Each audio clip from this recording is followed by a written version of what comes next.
Part 1. The Call at 2:17 a.m. Seattle had a way of swallowing sound in the winter. The rain didn't fall so much as whisper, a constant, needling murmur that threaded itself between the buildings and the streetlights and the sleepless apartments of downtown. For 72 hours straight, it had been raining. Not the dramatic, cinematic kind. The quiet kind. The kind that smothers. At 2:17 a.m., Evelyn Evie Harper woke to the sound of her phone vibrating across the marble nightstand.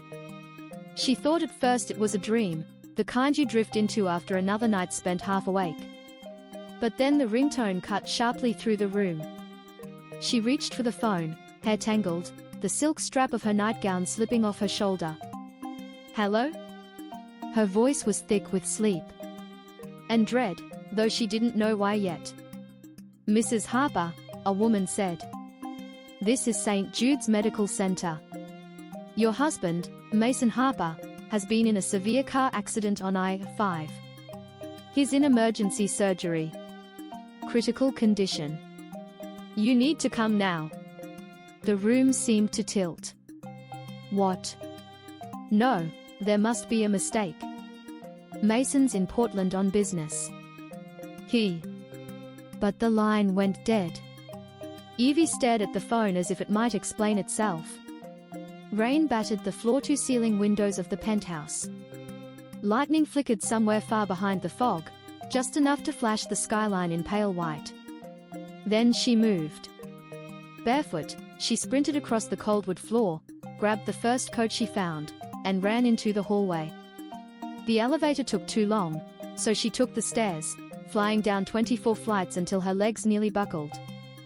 Her nightgown clung to her in the rain as she burst out into the street, fumbling for her car keys. Mason, la car accident? On I-5? At this hour? Her heart hammered against her ribs as she sped through ghost-empty Seattle streets, windshield wipers struggling to keep up with the rain. Every red light felt like a personal attack. Every turn felt wrong. By the time she reached the hospital, her nightgown was soaked through and her hands were trembling. Inside, St. Jude's was unnervingly still. Too still. A Sunday night kind of quiet, despite it being early Tuesday morning. Evie hurried to the reception desk, breathless.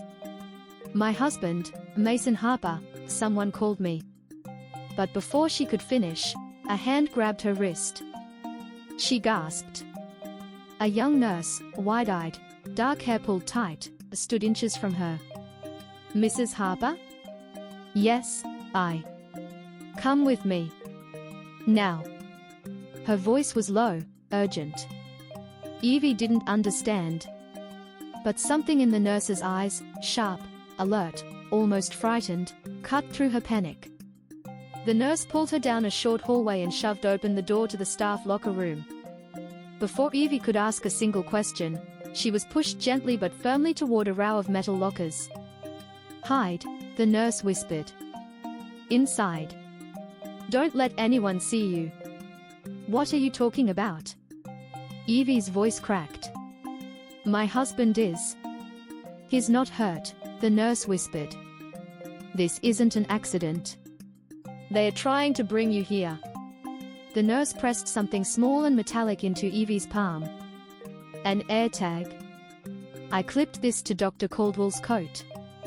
You're going to want to know where he is later." "Who are you?" Evie whispered. "Riley," the nurse said. "Riley Kane. Please. Just trust me." Footsteps echoed from the hallway.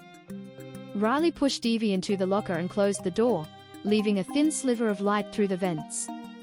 Evie pressed her eye to the gap and froze. Across the hall, room 13's door opened. Mason walked out. Perfectly healthy. Upright. Wearing the same leather shoes he wore to meetings. Not a scratch on him. Evie's breath caught painfully in her chest.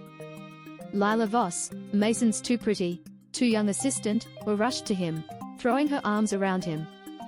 Mason kissed her, quick and familiar. Intimate. Evie's knees nearly gave out, but she stayed silent. Then Dr. Nathan Caldwell, chief of neurosurgery, stepped out behind them. He wiped something dark from his gloves, stage blood, Evie realized with dawning horror, and smiled coldly. Insurance kicked in the moment she signed the updated policy 3 weeks ago, Caldwell said, voice low but clear. 12 million. Clean. All we need is her signature on the consent form for full anesthesia. Then the muscle relaxant does the rest. He chuckled. Everyone mourns the rare complications. They never question them. Evie bit down on her fist to stop herself from crying out. Lila adjusted Mason's coat. By tomorrow night, we are on a beach in the Caymans. Mason grinned. Goodbye, Seattle. They disappeared down the corridor. And for a long moment, Evie remained frozen in the locker, the metallic taste of betrayal thick in her throat. Riley opened the locker quietly. I'm sorry you had to see that, she whispered. But now you know. Evie staggered out. Why would you help me? Riley hesitated. Because someone helped me once. And because you're not the one who deserves to die tonight. Evie stared at her. What do I do? You run. But first, you gather proof. Riley pressed her phone against Evie's. A file transferred instantly. Their car. The real timeline. The security feed from the ambulance bay. He wasn't brought in. He walked in. Evie swallowed hard. You need to get to sublevel 3, Riley continued. Old record storage. Server archives. No one goes there. And the hospital scanners don't reach that far down. And what then? Then you stay alive long enough for me to get back up. Evie nodded shakily. And then she ran. She burst from the locker room, down the hallway, ignoring the startled shouts of staff. Past the elevators. Past the waiting area. Her bare feet slapped the tile like gunshots. She reached the service stairwell and descended, 1 floor, 2, 4, until the air grew colder and the lights dimmer. Sublevel 3 smelled like mold and old paper, lit only by flickering red emergency bulbs. She pushed through a heavy metal door. Inside, a graveyard of filing cabinets, obsolete medical equipment, and dusty computer towers stacked like burial stones. The air was so cold she could see her breath. Evie moved fast. She searched the storage shelves until she found it, Mason Harper's file. Perfect health. Full physical. 48 hours ago. Her stomach twisted. Then she found the CCTV folder Riley had mentioned. The footage was grainy, but damning. 1:04 a.m. Mason. Lila.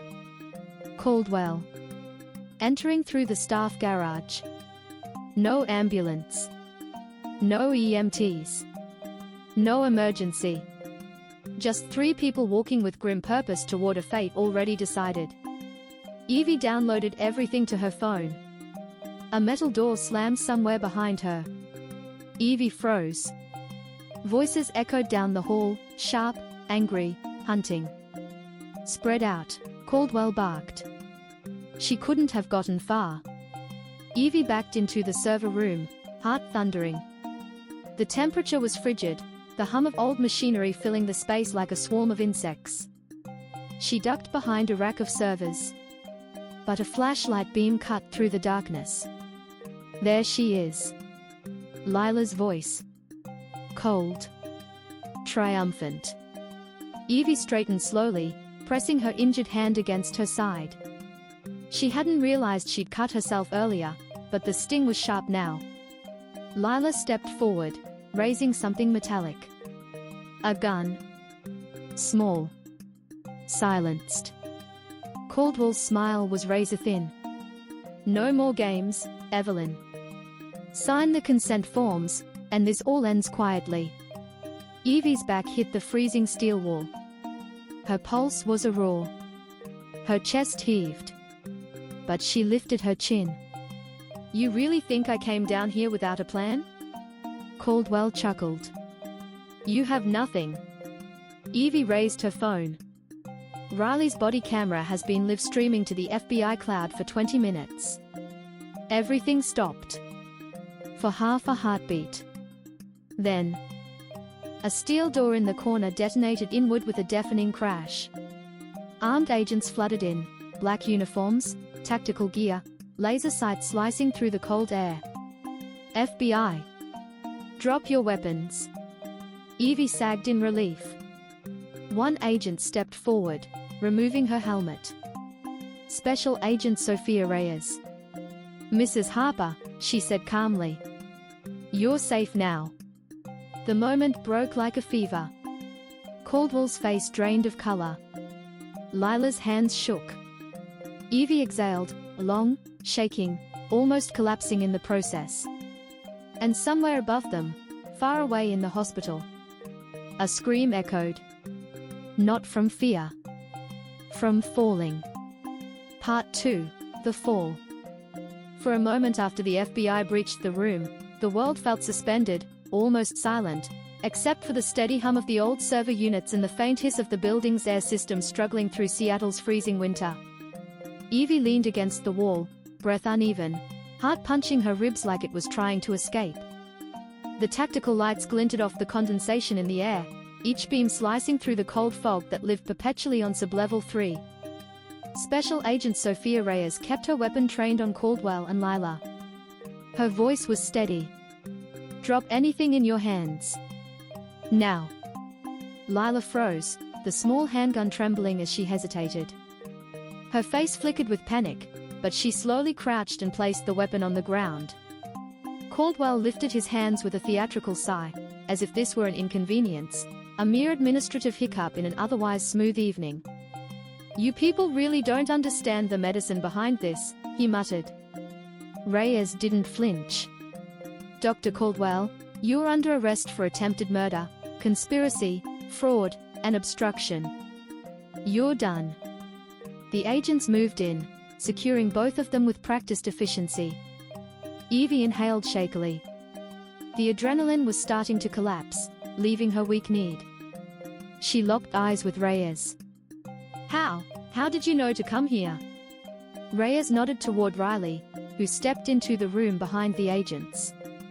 Her scrubs were damp from the rain outside, her ponytail frayed from the chaos, but her expression was steady, almost eerily calm.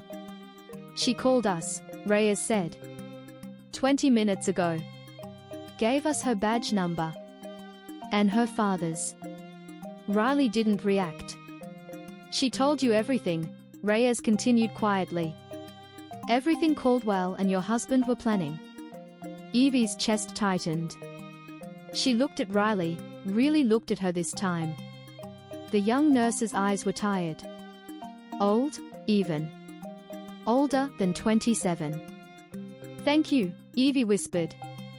But Riley only nodded, without warmth. Then, a harsh burst of sound echoed from above. A scream. Short. Cut off. Reyes snapped her head upward. What was that? One of the agents lifted his radio. Dispatch, we heard. Before he could finish, the intercom crackled to life, badly distorted, as if the hospital's ancient sound system was fighting to stay alive through the storm. All units to main atrium, a voice stammered. Possible casualty. Possible, fall victim. Repeat, fall victim. Evie's blood ran cold.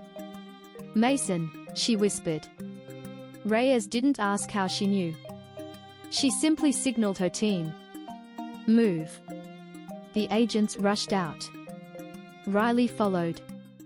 Evie forced her legs to run, ignoring the throbbing cut on her hand, ignoring the cold, ignoring everything except the rising certainty that she already knew what she would find.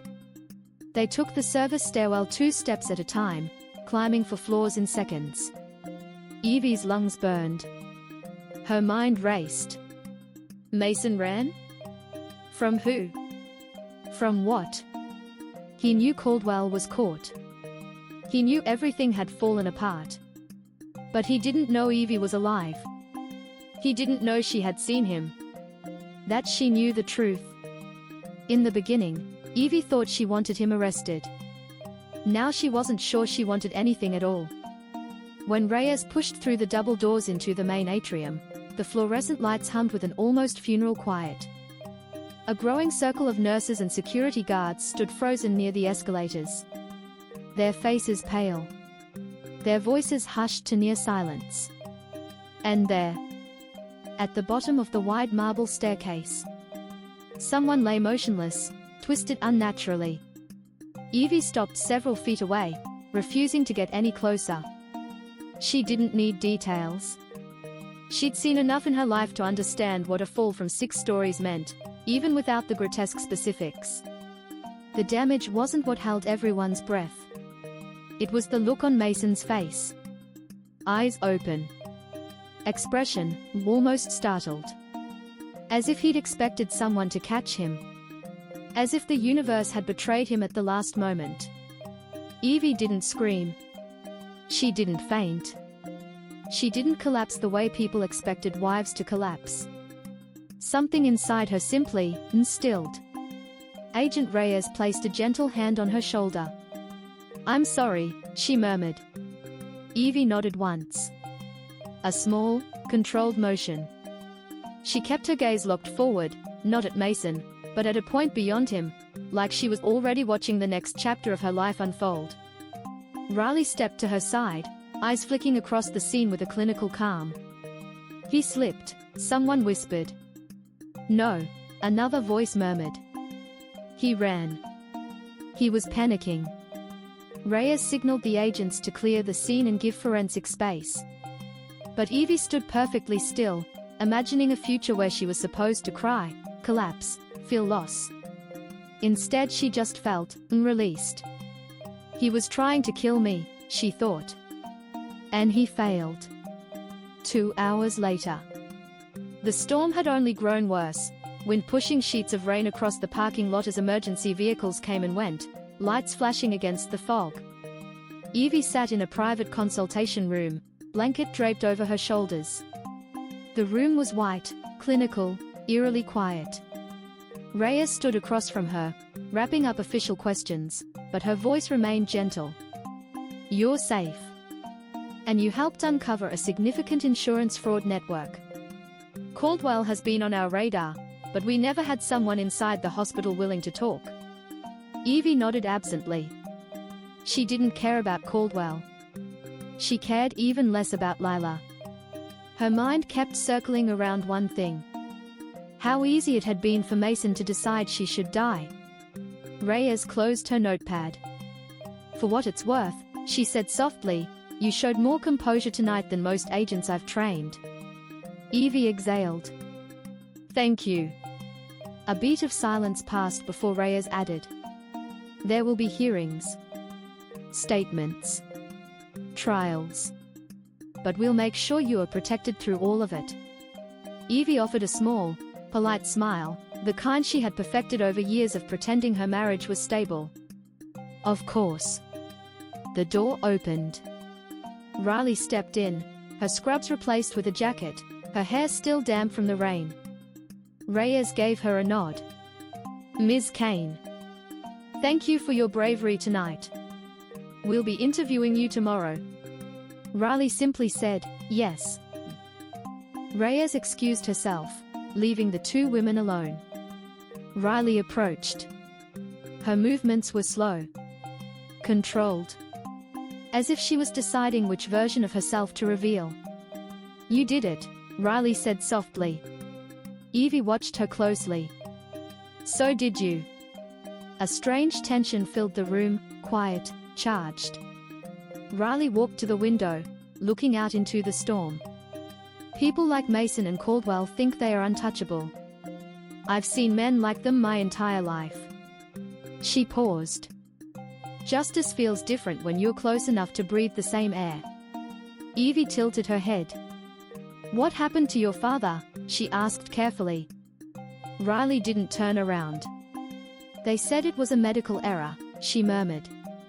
"But Caldwell was the supervising surgeon. and the records were adjusted. Evie understood instantly.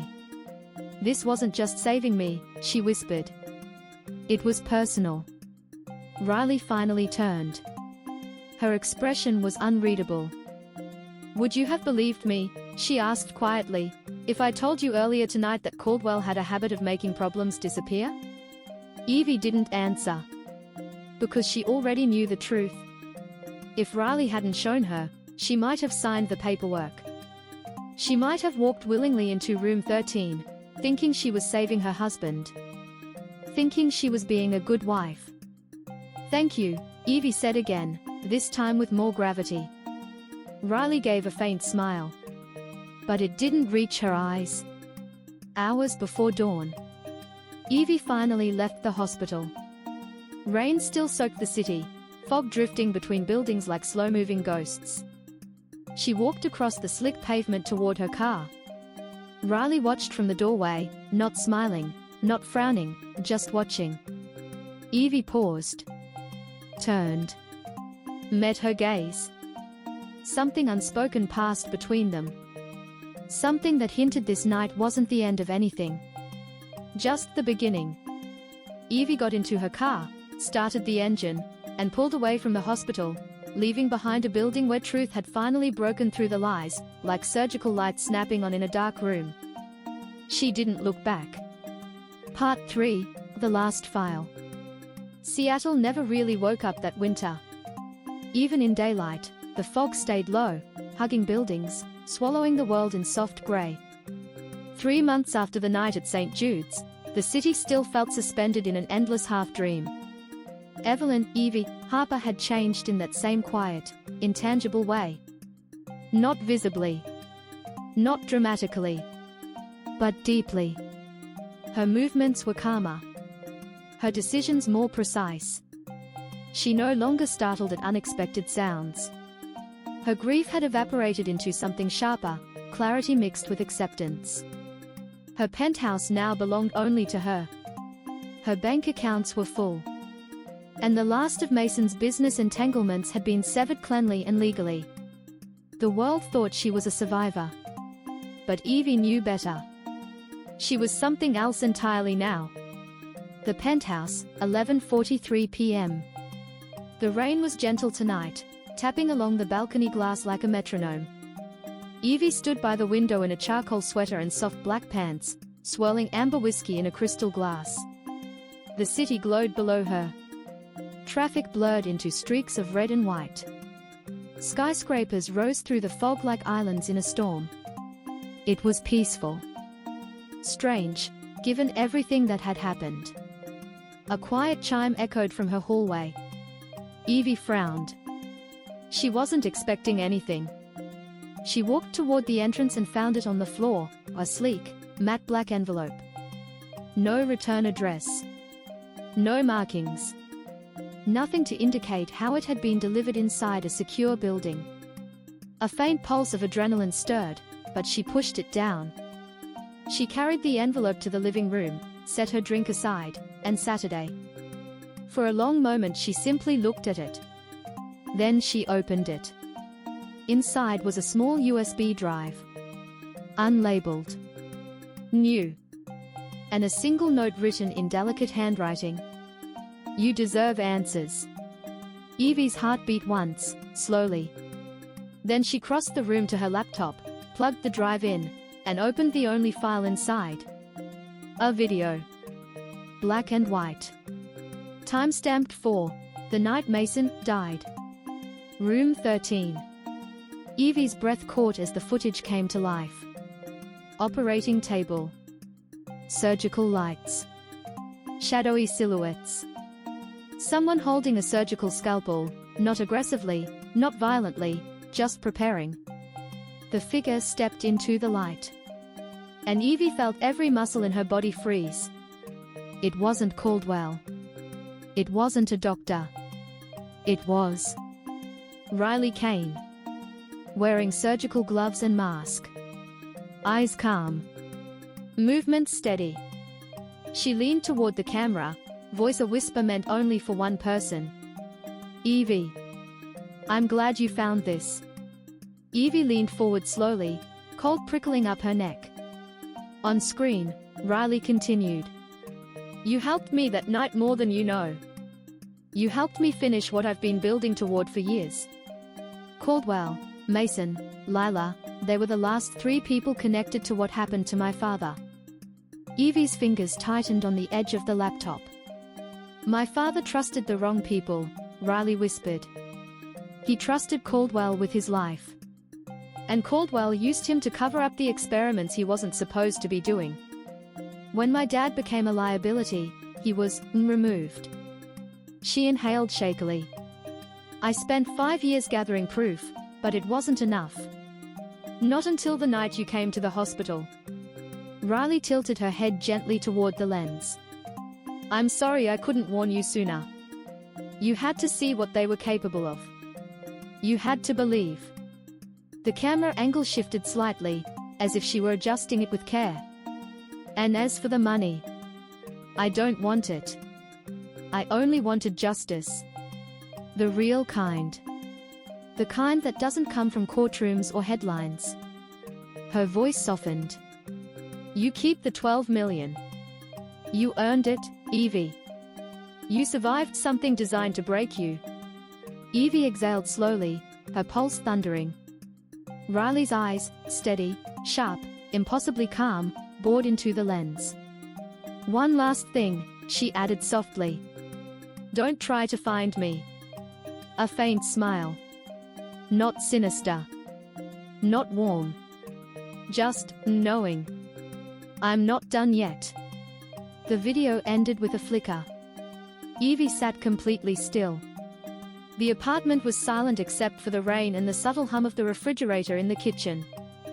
Finally, she closed the laptop with a soft click. 3 days later, Federal Courthouse, Seattle. The courtroom was filled with a chilly tension. Reporters gathered outside, cameras ready. Caldwell's sentencing hearing had begun earlier that week, and today was supposed to be routine. Evie sat in the gallery, composed and elegant in a long black coat. Reyes sat beside her, stoic as ever. Strange you wanted to attend, Reyes murmured. Evie's lips curved faintly. I believe in seeing things through. Reyes nodded once, accepting that answer. Caldwell was escorted in, his expression hollow.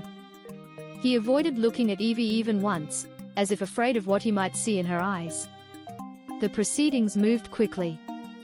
The judge prepared to deliver the sentence. Then, a hand went up in the audience. A woman stood. Tall. Hair pulled low under a knit cap. Face partially shadowed. Evie's breath caught. Riley. Reyes turned sharply, her posture snapping into alertness.